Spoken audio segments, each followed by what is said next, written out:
Assalamualaikum teman-teman, selamat berjumpa lagi dengan saya Abdurrahman dan masih tetap di channel Abdurrahman ya. Dan masih tetap juga mengupas tentang seputaran gangguan asam lambung dan anestesi psikosomatis. Nah, di season kali ini saya akan share video tentang tiba-tiba was-was, tiba-tiba gelisah gitu teman-teman ya, tiba-tiba ada perasaan tidak nyaman. Nah itu teman-teman, nah, makanya bagi teman-teman yang sekarang sedang terkena gangguan asam lambung dan anestesi psikosomatis, kemudian merasakan hal seperti itu, tolong tonton videonya sampai habis, jangan di skip biar kalian nanti mengerti, biar kalian nanti paham. Dan ketika mengerti dan paham, kalian bisa menanganinya dengan mudah. Nah itu teman-teman ya. Nah makanya tolong tonton videonya sampai habis, jangan di skip. Dan kemudian seperti biasa ya, bagi teman-teman yang baru bergabung, kalau seandainya kalian mau bertanya tentang seputaran gangguan asam lambung dan anestesi psikosomatis, alangkah baiknya kalian tonton dulu video-video saya sebelumnya, karena untuk seputaran gangguan asam lambung dan anestesi psikosomatis semuanya sudah saya share ya. Dari mulai cerita saya yang terkena gangguan asam lambung dan anestesi psikosomatis, kemudian merasakan 1001 macam sensasi yang sangat tidak nyaman, itu sudah di-share teman-teman ya. Dan kemudian bagaimana cara menangani setiap sensasi yang hadir, itu juga sudah di-share. Nah makanya biar lebih jelas, biar lebih detail, alangkah baiknya kalian tonton dulu video-video saya sebelumnya. Nah itu teman-teman ya. Dan kemudian bagi teman-teman yang baru bergabung juga, seperti biasa juga, kalau seandainya kalian belum subscribe channelnya, mohon videonya itu di subscribe dulu, karena untuk subscribe itu tidak memerlukan biaya, tidak memerlukan pendaftaran. Jadi subscribe itu adalah hal yang sangat mudah sekali bagi teman-teman lakukan ya. Jadi teman-teman itu cukup memijit saja tulisan subscribe, biar kenapa? Jujur ya, biar videonya itu cepat berkembang dengan baik. Dan kalau seandainya videonya itu berkembang dengan baik, sudah barang tentu itu akan menambah semangat tersendiri buat saya untuk terus nge-share tentang seputaran gangguan asam lambung dan anestesi psikosomatis ini terhadap kalian. Kemudian yang lebih penting dan yang lebih utamanya, tekan juga tombol lonceng sama tombol like-nya ya, biar kalian itu dapat notifikasi atau pemberitahuan video saya yang terbaru. Karena saya itu akan terus nge-share tentang seputaran gangguan asam lambung dan anestesi psikosomatis ini terhadap kalian, dengan tujuan semoga saja videonya itu menjadi wasilah atau jalan keluar bagi kalian yang sedang mengalami gangguan asam lambung dan anestesi psikosomatis hingga membaik ya, apalagi sampai sembuh total. Amin ya robbal alamin. Ya minimal hanya memberikan motivasi saja, atau lebih minimalnya lagi hanya sekedar menemani kalian yang sekarang sedang merasakan tidak nyamannya dari gangguan asam lambung dan anestesi psikosomatis. Nah itu teman-teman ya, ini anginnya besar sekali teman-teman ya, mungkin nanti mengganggu ke audionya teman-teman ya, agak bergemuruh. Mohon maaf sekali kalau seandainya agak bergemuruh, karena sekarang anginnya lagi besar nih, lagi kencang teman-teman ya. Nah itu teman-teman ya. Nah kembali lagi ke topik utama teman-teman ya. Untuk orang-orang yang terkena gangguan asam lambung dan anestesi psikosomatis, pasti seringlah mengalami tiba-tiba was-was gitu teman-teman, tiba-tiba gelisah, tiba-tiba mempunyai perasaan yang tidak nyaman. Nah itu teman-teman ya, bukan cemas ya. Beda kalau cemas ya, kita sudah pasti tahu rasa cemas itu kayak gimana teman-teman ya. Nah tetapi ini cemas tidak teman-teman, tetapi ada rasa, di perasaan itu ada rasa tidak nyaman teman-teman ya, tetapi ketakutan tetap hadir gitu teman-teman. Takutnya wah ini nih, gua nih pasti mau mendekati ke hal yang berbahaya, kan seperti itu teman-teman ya. Pasti mengalami hal seperti itu, termasuk saya juga dulu seperti itu teman-teman. Jadi cemas nggak ada sih sebetulnya teman-teman ya, lagi nyaman teman-teman, tapi tiba-tiba ada perasaan was-was gitu teman-teman ya, gelisah, kayak macam gelisah nggak jelas gitu teman-teman ya. Kemudian mengalami apa ya, was-was seperti itu, tidak nyaman di perasaan itu. Nah itu teman-teman ya, ada kalanya mengalami seperti itu. Dan kadang ketika kita tidak memahami penyebabnya teman-teman ya, kadang bisa menimbulkan ketakutan teman-teman ya. Wah ini jangan-jangan cemas mau hadir lagi nih. Sementara yang namanya cemas itu tidak kita inginkan teman-teman ya, karena ketika cemas hadir itu sudah pasti ya rasanya itu seperti mau mati teman-teman ya. Itu pengalaman saya dulu saat terkena gangguan asam lambung dan anestesi psikosomatis. Nah biasanya kalau perasaan was-was gelisah seperti itu semakin dalam itu biasanya nanti menimbulkan cemas teman-teman ya. Nah tetapi ada kalanya kita itu mengalami hal seperti itu tetapi cemas tidak ada. Nah itu teman-teman yang ngerti kan yang saya maksud teman-teman ya.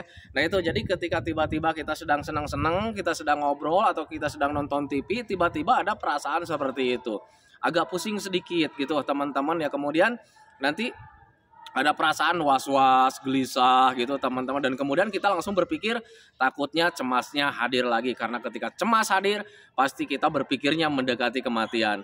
Nah itu teman-teman, makanya untuk orang-orang yang terkena gangguan asam lambung dan psikosomatis, pahami saja teman-teman biar kalian nanti tidak kebingungan ketika kalian menghadapi sensasi perasaan tidak nyaman, mempunyai rasa was-was, gelisah seperti itu, kalian tidak kebingungan teman-teman, biar kalian nanti juga bisa menangannya dengan mudah. Nah makanya kalian cari tahu dulu penyebabnya.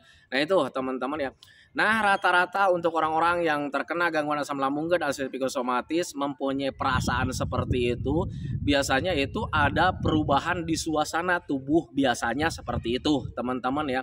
Perasaan suasana tubuh yang tidak kita inginkan itu teman-teman, mungkin lemas, mungkin pusing, mungkin kelayangan seperti itu teman-teman ya. Jadi untuk orang-orang yang terkena gangguan asam lambung dan psikosomatis, ketika mempunyai suasana tubuh seperti itu teman-teman ya, pasti mengalami was-was dan gelisah teman-teman ya. Nah kenapa bisa menyebabkan was-was dan gelisah teman-teman, bisa menyebabkan perasaan tidak nyaman? Karena sekali lagi ya, untuk orang yang terkena gangguan asam lambung dan psikosomatis, paling tidak mau sekali menghadapi atau menerima hal-hal yang negatif walaupun sekecil gitu teman-teman, walaupun sekecil apapun itu paling tidak mau teman-teman. Sehingga ketika kita tidak mau menerima perubahan seperti itu teman-teman ya, itu pasti membuat kita tidak nyaman. Nah itu teman-teman, padahal perubahan-perubahan seperti itu tidak berbahaya, kemudian itu merupakan hal biasa teman-teman ya untuk orang-orang yang terkena gangguan asam lambung dan psikosomatis.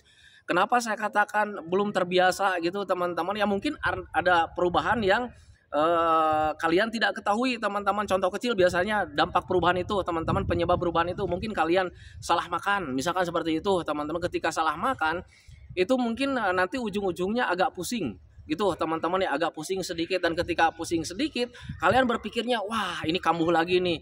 Dan ketika kalian mempunyai pemikiran seperti itu, ada perasaan kalian itu tidak mau menerima kekambuhan itu teman-teman, dan sudah pasti nanti kalian itu mempunyai perasaan was-was dan gelisah teman-teman ya, bukan cemas ya. Kalau cemas itu nanti kelanjutannya, setelah was-was, gelisah, ada perasaan tidak nyaman, kemudian kejadian itu semakin semakin dalam, akhirnya bisa menyebabkan cemas. Nah ini sebelum cemas biasanya seperti itu teman-teman ya.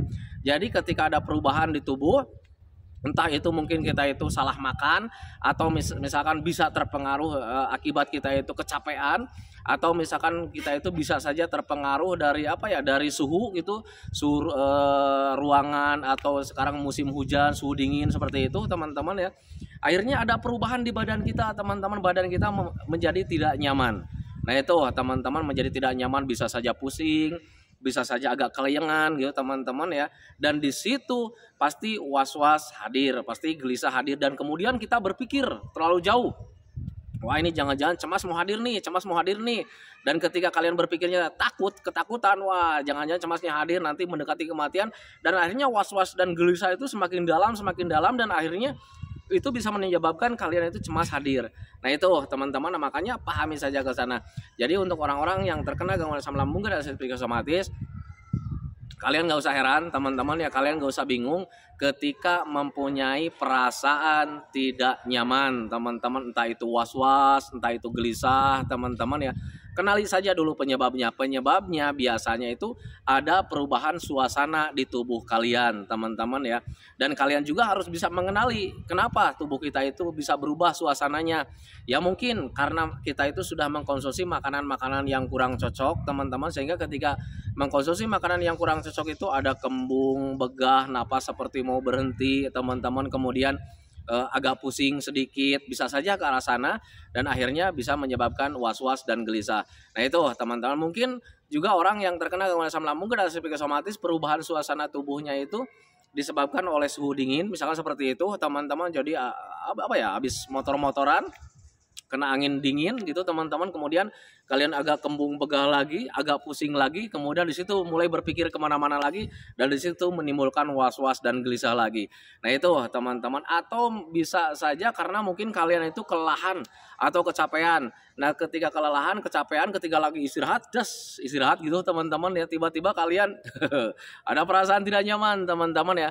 Nah itu, nah makanya ketika orang-orang yang terkena gangguan asam lambung dan psikosomatis ketika mempunyai hal seperti itu, kalian jangan terlalu was-was, kalian jangan terlalu bingung teman-teman, karena kalau seandainya kalian nanti was-wasnya akan semakin dalam bisa menyebabkan cemas teman-teman ya. Nah makanya ketika was-was dan gelisah itu terjadi teman-teman ya, tanamkan dalam pikiran kalian bahwa kalian itu bakalan baik-baik saja teman-teman ya, karena memang bakalan baik-baik saja, itu yang pertama teman-teman ya. Jadi ketika was-was hadir teman-teman ya, takutnya cemasnya itu tambah besar teman-teman ya, dan melahirkan cemas. Makanya sebelum itu terjadi, lakukan dalam pikiran kalian itu selalu menanamkan bahwa kalian itu bakalan baik-baik saja, karena memang bakalan baik-baik saja teman-teman ya. Itu yang pertama. Kemudian yang keduanya, usahakan kalian tenangkan diri teman-teman ya, relax gitu. Kalau seandainya itu terjadi, ada perasaan was-was nih, gelisah nih gitu kan teman-teman ya, usahakan kalian duduk tenang, relax, senyaman-nyamannya. Kalau misalnya kalian nyamannya itu berbaring teman-teman, berbaring saja. Kalau seandainya kalian nyamannya itu cuma duduk, duduk saja. Yang penting kalian nyaman, relax. Nah itu teman-teman, soalnya kalau seandainya kita tidak melakukan kenyamanan teman-teman ya, nanti rasa was-was dan gelisah itu semakin besar dan akhirnya menjadikan cemas. Nah itu teman-teman, makanya sebelum cemas itu hadir, was-wasnya harus dikendalikan, gelisahnya harus dikendalikan dengan cara seperti apa? Yang pertama, tanamkan dalam pikiran kalian bahwa kalian itu bakalan baik-baik saja, karena memang pada dasarnya kalian itu bakalan baik-baik saja. Kemudian yang keduanya, usahakan rileks, santai, senyaman-nyamannya teman-teman ya, mau duduk kek, mau berbaring teh, yang penting kalian itu usahakan nyaman. Nah itu teman-teman ya, dan kemudian alihkan pemikiran-pemikiran kalian biar si was-was itu nggak semakin dalam teman-teman ya, dengan cara seperti apa? Menyibukkan diri lah, bisa dengan tontonan teman-teman. Untuk saya pribadi dulu mengalihkannya itu ketika was-was itu hadir teman-teman ya, saya selalu melihat tontonan-tontonan yang menyenangkan. Dan untuk saya pribadi dulu menontonnya itu adalah video-video tentang pemandangan, tentang alam teman-teman ya, banyak sekali di YouTube tuh. Nah itu teman-teman ya, alihkan dengan hal seperti itu, dan alhamdulillah cara tersebut bisa membuat saya tenang. Dan ketika tenang itu suasana rasa was-was dan gelisah itu hilang dengan sendirinya, seiring dengan perubahan di tubuh kitanya itu semakin membaik. Nah itu teman-teman ya, nah makanya pahami saja ke sana. Nah makanya untuk orang-orang yang terkena gangguan asam lambung dan psikosomatis, jaga itunya yang pertama ya, biar kalian tidak was-wasnya itu tidak menimbulkan cemas teman-teman ya. Tanamkan dalam pikiran kalian bahwa kalian itu bakalan baik-baik saja, karena memang pada dasarnya bakalan baik-baik saja. Kemudian yang keduanya, usahakan gimana caranya supaya kita itu rileks. Mau merilekkan dirinya itu mau sambil duduk kek atau sambil rebahan kek, bisa saja. Yang penting usahakan kalian nyaman dan rileks. Itu yang keduanya teman-teman ya. Kemudian yang ketiganya, alihkan pemikiran kalian itu biar tidak semakin dalam pemikiran tentang hal-hal yang tidak diinginkannya teman-teman ya, dengan kesibukan dengan tontonan-tontonan. Nah itu teman-teman. Kemudian yang keempatnya, usahakan kalian jangan ulangi kegiatan yang bisa membuat perubahan di suasana tubuh teman-teman ya. Biasanya karena memang makanan pantrangan teman-teman ya, mentang-mentang wah sekarang udah nyaman nih kan gitu teman-teman, mau coba nih, mencobanya kalian berlebihan. Nah dan kemudian akhirnya ada perubahan di tubuh kalian. Nah itu yang harus kalian bisa tangani teman-teman ya. Makanya usahakan ketika kalian mencoba makanan-makanan yang ada pantrangan atau makanan-makanan yang baru lagi buat kalian untuk dikonsumsi teman-teman, jangan berlebihan teman-teman ya. Nah kemudian yang keduanya, jangan terlalu terkena suhu dingin teman-teman ya. Untuk orang aslam itu sebetulnya untuk suasana nih, kalau seandainya terlalu sering kena suhu dingin gitu teman-teman, nanti kalian terkena lagi, ada rasa tidak nyaman di badan gitu teman-teman. Kemudian ada suasana terik matahari yang cukup panas gitu teman-teman, berlebihan panasnya, itu juga membuat tidak nyaman di badan kita teman-teman ya. Nah makanya usahakan jaga itunya, jangan sampai kalian itu terlalu sering kena suhu dingin, kemudian jangan juga terlalu sering kena suhu panas. Jadi untuk orang aslam itu suasananya itu harus adem-adem teman-teman ya. Itu pengalaman saya dulu saat terkena gangguan asam lambung gak ada saya psikosomatis. Jadi ketika kita mendapatkan suasana yang adem itu nggak terlalu panas, nggak terlalu dingin teman-teman ya, itu cukup apa ya, cukup menyenangkan, cukup apa ya, cukup nyaman teman-teman ya untuk saya pribadi teman-teman. Nah makanya bagi teman-teman yang cocok, nah itu jadi patokan buat kalian teman-teman. Berarti kalian itu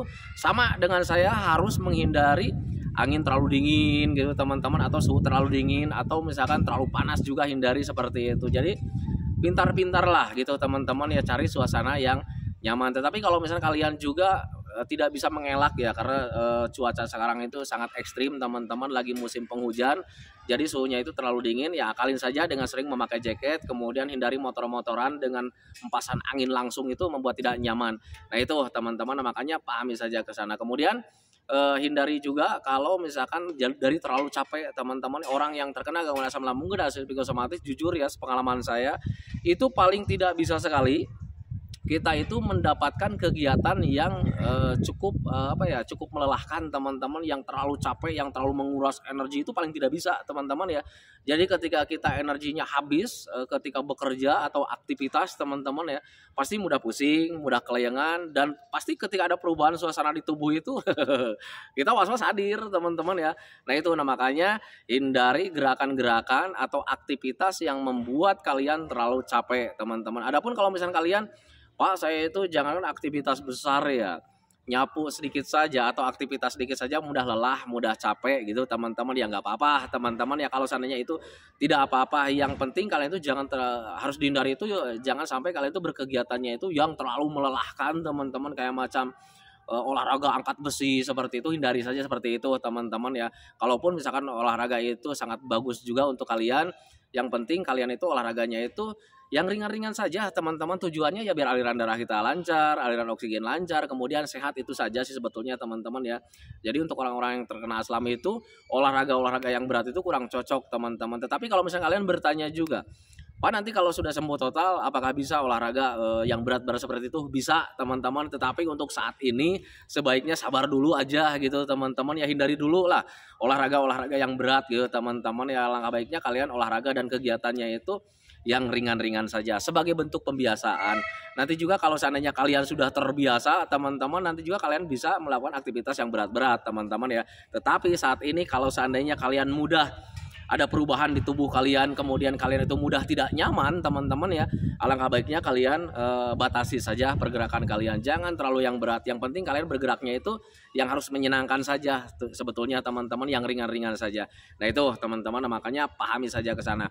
Nah kemudian ketika semuanya sudah kalian lakukan teman-teman ya, usahakan kalian juga diimbangi dengan minumnya minimal 8 gelas dalam sehari, jangan sampai kurang gitu teman-teman. Jadi ketika kalian sudah menanamkan dalam pikiran bahwa kita itu bakalan baik-baik saja, kemudian sudah merilekkan diri teman-teman ya, kemudian sudah mengalihkan pikirannya gitu teman-teman ya, bantu juga dengan kalian itu dengan minum air hangat pelan-pelan teman-teman. Jadi minumnya itu jangan terlalu diteguk lah, minum sedikit-sedikit teman-teman. Yang penting kalian minumnya masuk, karena ketika kalian mengkonsumsi mineral itu bisa membantu merelaksasi tubuh kita, bisa membantu merilekkan pikiran kita teman-teman, sehingga pikiran kita itu ya tidak pergi kemana-mana ya, tidak terlalu traveling ke hal-hal yang tidak diinginkan, yang bisa menimbulkan cemasnya semakin besar.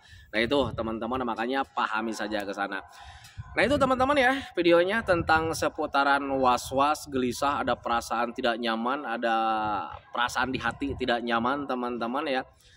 Untuk orang-orang yang terkena gangguan asam lambung dan psikosomatis, biasanya itu karena memang lahir dari perubahan suasana di tubuh kita teman-teman, akhirnya ngepek juga ke perasaan kita itu menjadi tidak nyaman. Nah perubahan di badan itu biasanya efek dari ada yang berlebihan teman-teman, bisa karena makanan yang kurang cocok berlebih gitu teman-teman ya, bisa dari aktivitas yang berlebih teman-teman, sehingga menimbulkan rasa lelah, rasa capek yang begitu hebat teman-teman. Kemudian di perubahan tubuh itu tidak kita inginkan teman-teman, akhirnya kita menimbulkan was-was dan gelisah. Nah makanya tangani saja itunya teman-teman ya.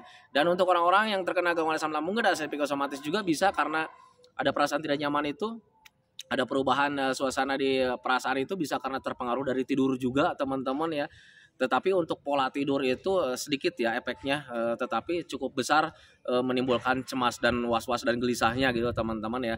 Untuk orang yang terkena gangguan asam lambung dan psikosomatis, ketika kurang tidur itu nanti kualitas tidurnya itu kualitas hidupnya itu di pagi harinya itu menjadi kurang nyaman teman-teman, kurang gairah ya, kurang semangat ya, mudah lelah, mudah capek juga bisa ke sana. Nantilah untuk dampak-dampak ketika kurang tidur saya jelaskan di video selanjutnya teman-teman, tetapi di season kali ini saya share tentang was-was dan gelisah seperti itu. Nah itu teman-teman, makanya bagi teman-teman yang sekarang penasaran tentang dampak-dampak ketika kita kurang tidur, tolong ikutin terus channelnya Abdul Rahman teman-teman. Semoga saja videonya itu bisa membantu kalian, semoga saja video-videonya itu bisa menjadi apa ya, jalan keluar buat kalian lah yang sedang terkena gangguan asam lambung dan psikosomatis, kemudian bisa memperbaikinya dengan sendirinya teman-teman. Nah itu, nah makanya pahami saja ke sana.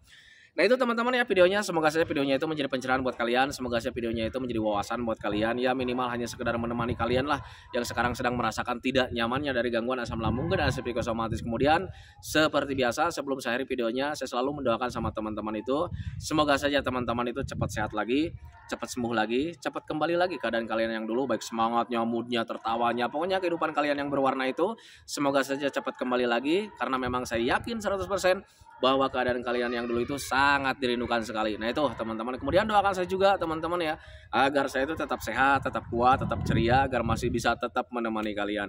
Nah itu teman-teman ya, hentikan videonya teman-teman ya. Assalamualaikum warahmatullahi wabarakatuh.